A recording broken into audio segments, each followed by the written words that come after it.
I ended up taking off the kit again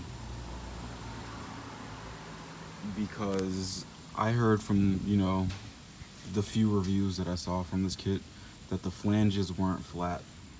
And, I tried RTV and it still had that weird little hiss when I revved the engine. So instead of trying to, shove more RTV in there, I bought a sander that's completely flat and I started sanding down the flanges. And as you can see, just by holding it flat, it's been kind of evening out the surface. All of the bronze-ish color is, I guess, the highs. Oh no, I guess the bronze is a low, and what I sanded is the high. So I'm gonna keep going and keep it flat until it's all completely like this. And I'm also gonna use RTV still and try to seal it up with the gaskets that I have. I'm just gonna clean these off because they're still brand new. I haven't even driven the car, but I could hear the leak, and I didn't want that to even be an issue. So if you do get this header, expect it to be completely shit. It leaks like a motherfucker. I'm also gonna seal this because I think this might even be an issue too.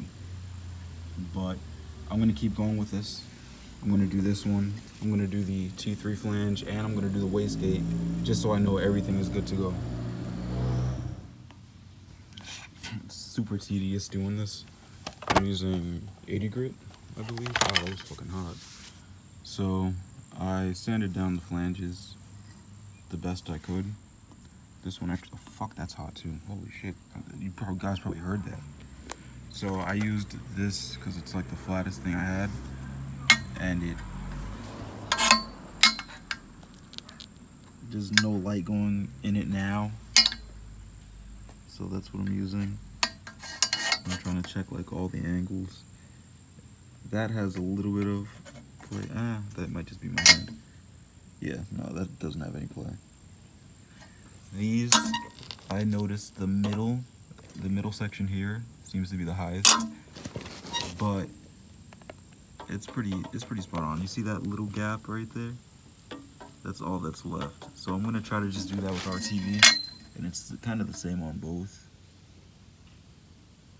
Tiny little gap right there, you can barely see it, but it's because the middle is higher, and I can't really take that much material off comfortably with this machine. If I had like a machine shop near me, I'd just take it there, but I don't have that option.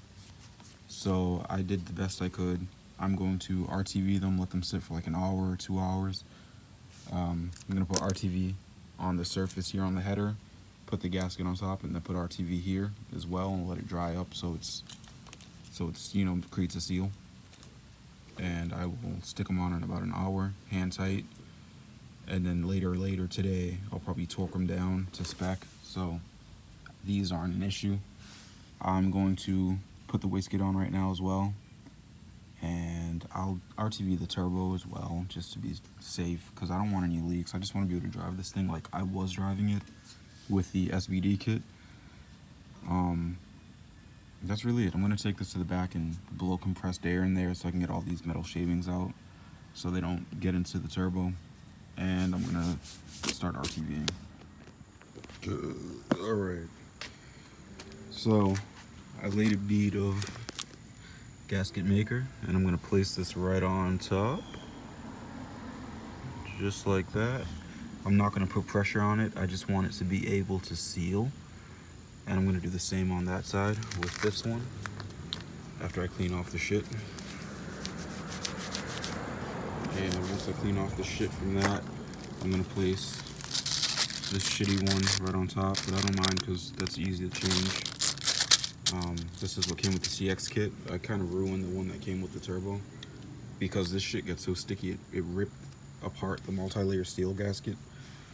And probably gonna use the CX one for this, the wastegate too, and just put RTV as well because it's super thick. It's a lot thicker than the OEM ones here.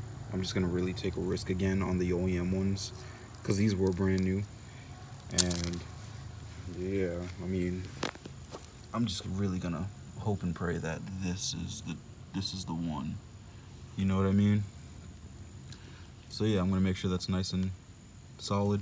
Make sure that one's nice and solid. Make sure that one's nice and solid. Make sure that one's nice and solid. Let it dry for like an hour and a half. Go eat something in the house and come back out.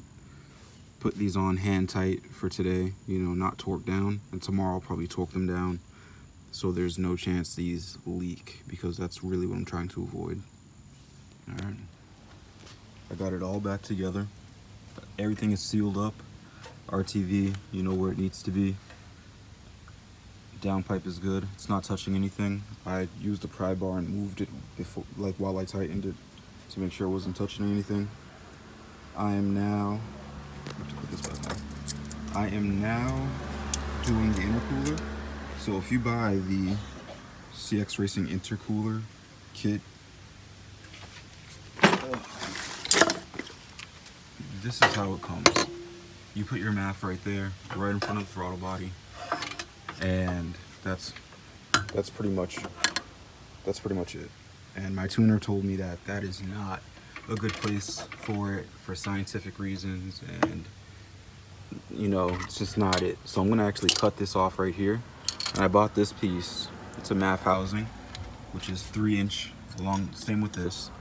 And I put the MAF here, and he said this is a much better spot because it's straight.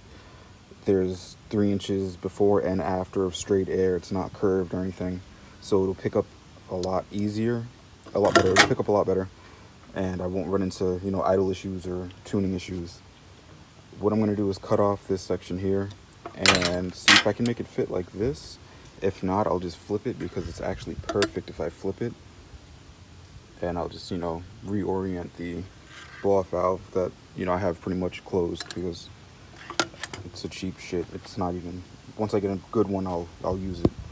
So I'm gonna do that now and finish the intercooler piping, then start it up, and it should start up without issues with the MAF sensor there. But I do have to extend the wires, so I'll probably do that obviously today.